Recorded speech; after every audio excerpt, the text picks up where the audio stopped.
Qual legado vocês querem deixar, né, para os filhos de vocês? Se vocês pudessem deixar alguma coisa para eles, o que que seria? Something big's about to happen. Boa tarde, Daniel. Boa tarde, Guilherme. Primeiro eu queria agradecer vocês, tá bom, por aceitarem o convite para a gente bater esse papo aqui sobre paternidade e digo mais, né? Paternidade são pais do agro.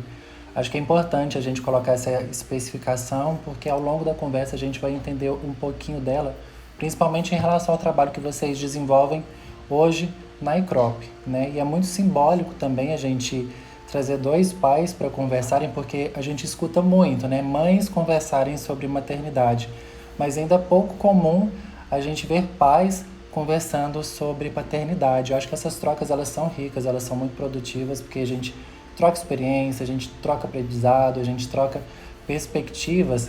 É justamente isso que a gente quer saber de vocês hoje, tá? Então a gente pode começar com vocês se apresentando, tá? Dizendo quem que vocês são, o que vocês fazem na ICROP. Podem ficar à vontade. Então tá bom.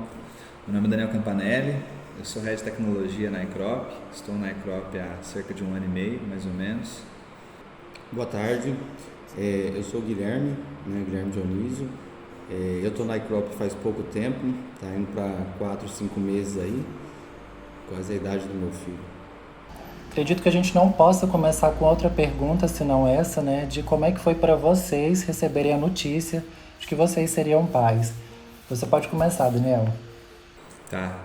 Bom, para mim foi no final do começo do ano de 2017, né, que eu descobri aí que seria pai. A priori não planejado, né? Não era o nosso não tinha sido organizado para acontecer naquele ano, mas foi uma notícia muito boa, assim, a gente ficou muito feliz, a família toda ficou muito feliz, né? Só que eu falo que o pai, na verdade, nasce só o dia que a criança nasce, né? A mãe já começa a sentir desde o começo da gravidez ali que é mãe, né? E o pai fica ali dando uma assistência, claro, mas eu acho que o sentimento mesmo é quando nasce, né? Para mim foi no dia 30 de dezembro de 17, quando o Francisco nasceu e eu senti o cheirinho dele pela primeira vez, assim, acho que foi o momento que eu falei, não, agora eu sou pai de verdade. No meu caso também a história é muito parecida. É parecido com o Daniel, porque também, né, não foi planejado. Eu e minha esposa, a gente estava há pouco tempo junto, morando junto, né? Tinha menos de um ano até que a gente estávamos juntos e no meio do caminho aconteceu da gente descobrir, né? E foi legal porque, né, a gente estava esperando, mas era uma surpresa boa. A família toda também ficou muito feliz, né? Meus pais, como são o primeiro neto deles também, né? Ficaram muito eufóricos e foi bem legal, sabe? E assim, só fazendo um adendo aqui, né? No dia que nós desconfiamos que ela estava grávida, né? Nós fomos na farmácia, compramos um exame, aí chegamos em casa para fazer, o exame estava estragado, estava com um problema, sabe? Aí que a gente ficou mais nervoso ainda, sabe? Aí fomos lá, trocamos o exame, aí já deu positivo. Aí foi felicidade total. E como o Daniel falou, né? O pai mesmo, né, a gente passa a gestação inteira acompanhando, né? Toda a gravidez da esposa, né? Mas a gente ainda não tem aquela sensação de pai, né? E realmente no dia que nasce, que você pega a primeira vez assim, né? Parece que vira uma chave dentro da gente assim, que starta, sabe? Fala, eu sou pai agora, sabe? Aí meio que assim, dá até um frio na barriga, né? Filho não vem com manual, né? Mas fala aí pra gente, Guilherme, quantos anos tem seu filho, o nome dele? Então, o meu filho, né, ele chama Matias de Oliveira Gonçalves Dionísio, ficou um nome grande, não? A gente...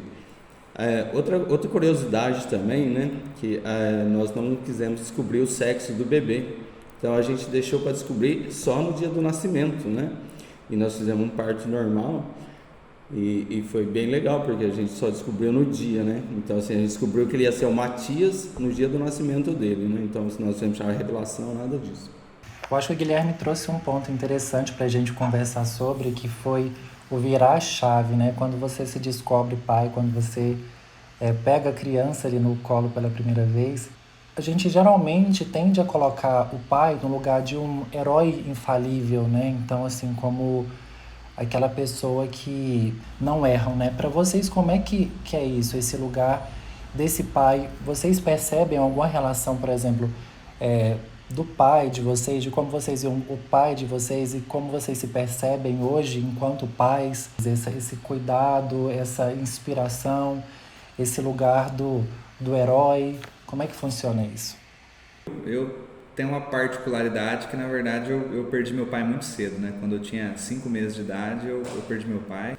Então, minhas referências acabavam sendo referências sem ser o próprio pai, né? De irmão, de tios, etc. Então, assim, eu praticamente moldei o meu jeito de ser pai, assim, né? Eu coloquei para mim, assim, que era ser correto acima de tudo, né? E tentar ensinar isso para ele, né? Ser correto, ser gentil, né? Eu vejo isso como uma tarefa muito difícil, sabe? Porque você pensar que você vai ser, né, um dia talvez um herói para o seu filho, ele vai te enxergar dessa forma, né? Então a gente busca sempre, né, se espelhar, né? Assim, graças a Deus, tenho meu pai até hoje, é vivo, né? Eu fico bastante às vezes inseguro, né? Até porque eu sou pai recente também, né? Mas ainda de vez em quando bate essa insegurança de como que eu vou criar o caráter do meu filho, sabe? Vocês acreditam que quando se tem um filho a gente acessa mais essas emoções? A questão da insegurança, da fragilidade, da sensibilidade? Vocês acham que sendo pai, vocês conseguiram acessar melhor essa questão de lidar mais com as emoções de vocês? Sim, eu até comento com alguns amigos, algumas pessoas, que depois que eu tive o Francisco, eu passei a ter certos medos que eu nunca havia tido na vida, assim, né? A gente fica até com alguns medos um pouco paranoicos, um pouco bobos, assim, né? A gente, quando é um pouco mais jovem, faz algumas loucuras aí, depois que você tem filho, você fica pensando, poxa, eu não vou fazer mais isso, que é muito perigoso, né? E se eu deixar meu filho aqui, né, novinho? Então a gente começa a acessar alguns medos, né, que a gente talvez não tinha antes. E o contrário também é verdadeiro, é muito bipolar esse acesso aos sentimentos. Porque você passa a ter algumas coragens de arriscar certas decisões de vida que você não tinha antes, né? Então você pensa, poxa, eu vou arriscar pelo meu filho, pelo futuro do meu filho, né? Eu vejo por mim, como eu sou consultor, né, eu preciso ficar viajando bastante, né? E às vezes a gente viaja de carro, né? São viagens longas, né? Eu vejo muito assim que eu já não corro como eu corria antes. Às vezes nem é o medo de deixar ele, e sim de não ver ele crescer, acompanhar ele, de estar junto com ele, de passar por cada fase, né? Porque agora, como meu filho é muito novo, né? Ele está aprendendo assim, agora que ele está aprendendo a virar na cama, algumas coisas assim, e são pequenos detalhes, né? Que assim, eu quero estar muito presente na vida dele e acompanhar esses pequenos avanços que ele tem, sabe? Mas você trouxe um ponto importante, Guilherme, que é o seguinte: vocês trabalham bastante viajando, né? Então, parte do tempo de vocês também é fora de casa. Antigamente, a gente tinha aquela questão de que o pai dava assistência para a mulher na criação dos filhos, então a mãe acabava ocupando mais esse lugar ali do cuidado mesmo. Hoje em dia isso está totalmente diferente. O pai, pelo menos os pais, né, dessa geração, tem mostrado cada vez mais esse protagonismo, assumindo esse papel mesmo na criação dos filhos, estando presente e sendo para eles essas referências de cuidado também. Para vocês, como que funciona essa dinâmica de dividir, né, essas funções junto com as esposas de vocês, de dividir esses trabalhos, esses cuidados, nessa dinâmica entre estar fora e estar em casa? Eu trabalho basicamente 50% do tempo em casa e 50% do tempo fora, né? Eu acabo tendo essa facilidade, essa possibilidade que é muito boa de estar um pouco mais em casa, né?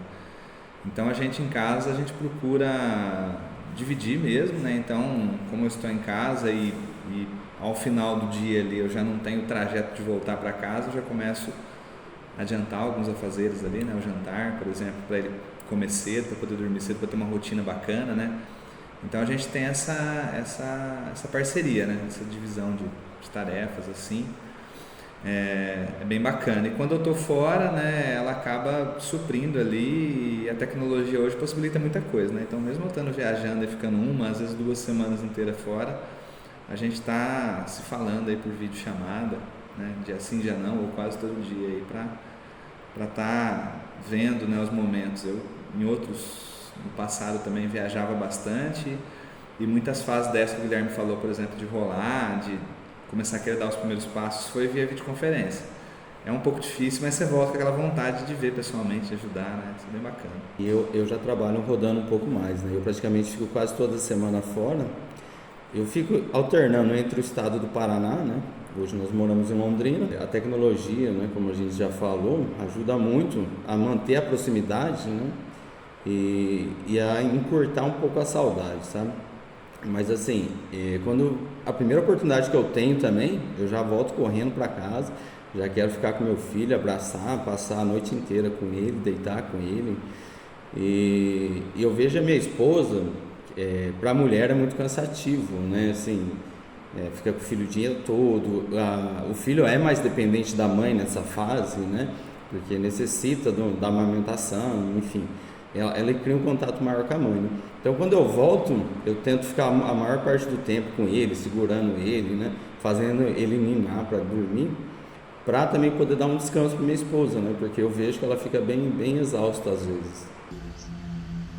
Acho que a gente também está falando de tempo de qualidade, né? Hoje em dia é difícil a gente ouvir alguém falando que dispõe de muito tempo. Tá todo mundo precisando de mais tempo, cada vez trabalhando mais também. Quando a gente fala desses contatos de vocês com os filhos, me vem muito isso, né? De quando vocês estão juntos, ter esse tempo de qualidade junto com as crianças, né? Sim. Eu busco separar bem, né? Felizmente eu até sempre menciono isso, né? Aqui na Ecrop eu consigo ter essa estabilidade muito bem definida, né? Do horário de trabalhar e do horário que eu cheguei em casa ali e vou dar uma atenção pro meu menino, né? Minha esposa trabalha fora, tem uma clínica de psicologia, e ele fica o dia todo fora com ela, né? Então, a gente definiu ali que 18h30, 19 horas, que é o final do dia ali, é um horário que ele chega e a minha atenção é 100% dele, né? Então, é o momento que eu brinco com ele, é o momento que a gente anda de bicicleta juntos. Então, eu consigo hoje, né, felizmente, separar muito bem essa questão do profissional e do pessoal. Então, acho que isso traz um equilíbrio muito bom para ambos os lados, né?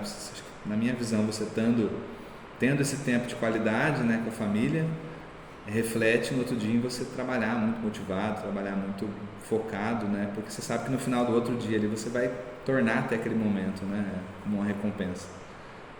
Pessoal, agora eu vou pedir que vocês comentem algumas frases, beleza? Agora a gente vai inverter um pouquinho. Primeiro o Guilherme responde, depois você, tá bom, Daniel?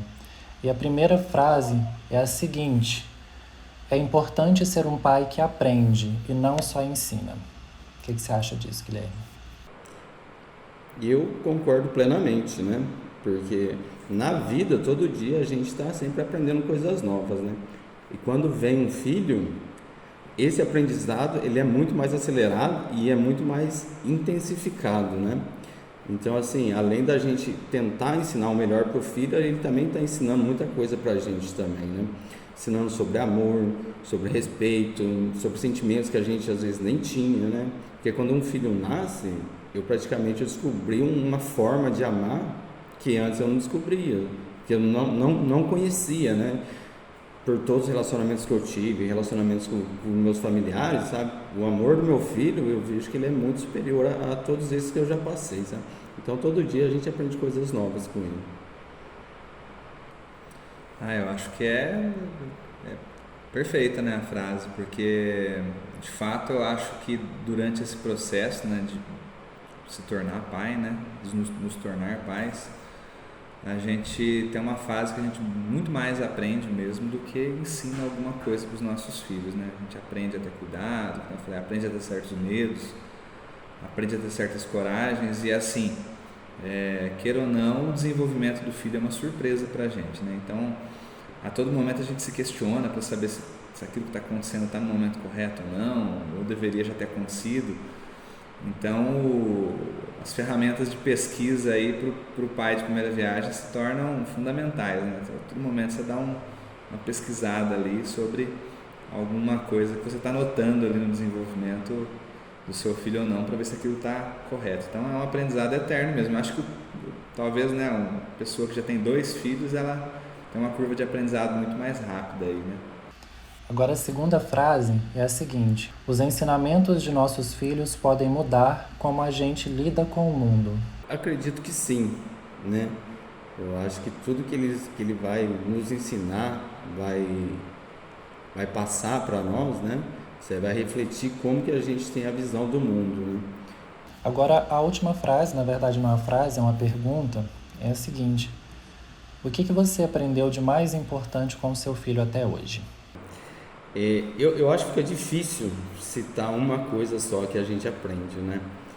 Porque a gente cada dia tá aprendendo coisas novas com ele, né? E quando eu falo coisas novas é em relação a tudo, né?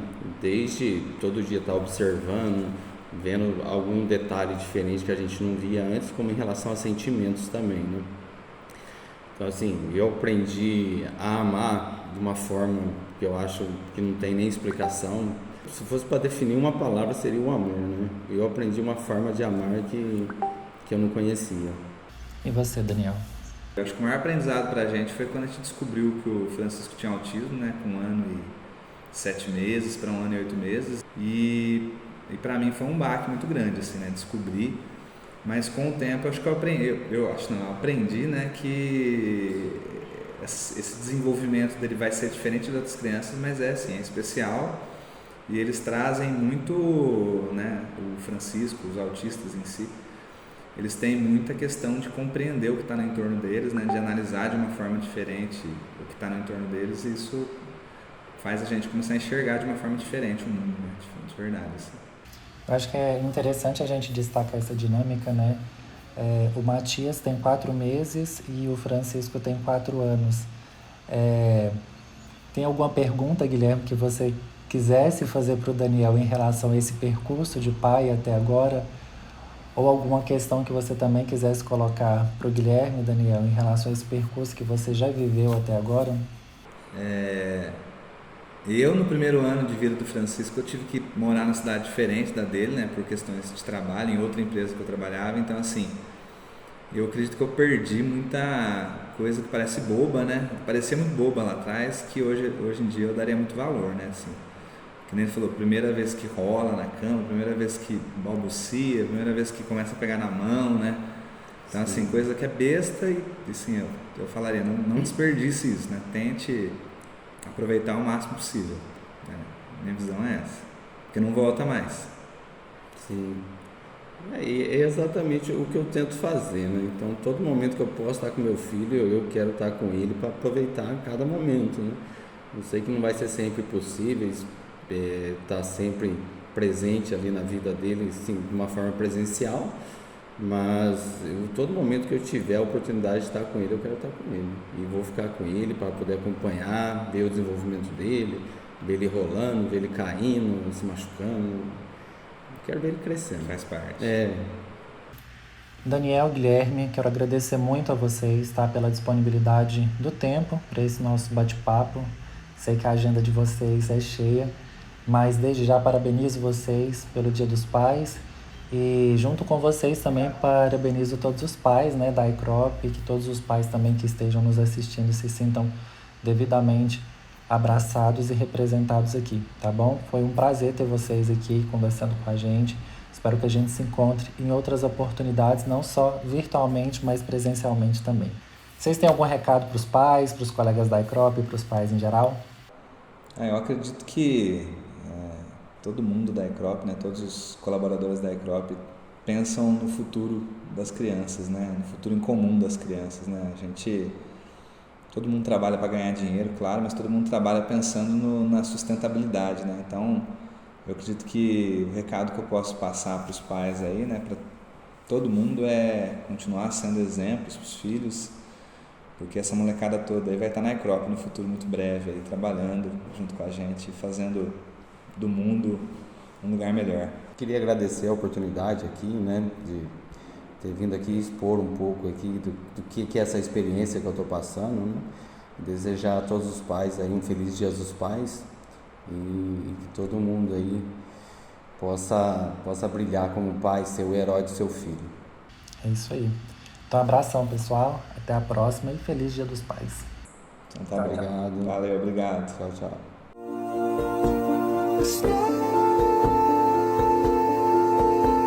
você.